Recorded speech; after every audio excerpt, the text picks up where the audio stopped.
Edwin Vassallo se joħroġ l-elezzjoni tal-Parlament Ewropew ta' 8 ta' Ġunju li ġej. Vassallo ħabbar il-kandidatura tiegħu permezz ta' filmat fuq Facebook. Omru żmienu mal-Partit Nazzjonalista fejn kien Segretarju Parlamentari Nazzjonalista, Deputat Parlamentari u Sindku Nazzjonalista fil-Mosta, Vassallo issa mhux se joħroġ f'isem l-istess partit. Fl-aħħar elezzjoni ġenerali kien kandidat nazzjonalista u kien ikkontesta elezzjoni każwali ma' Carola Collina b'tal-aħħar jieħu siġġu parlamentari.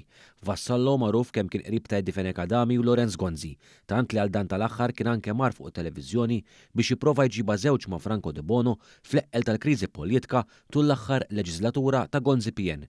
Edwin Vassallo kien ikkontesta mingħajr suċċess l-elezzjoni għal viċi kap tal-Partit Nazzjonalista fl-2017 wara li Simon Busuttil kien kap.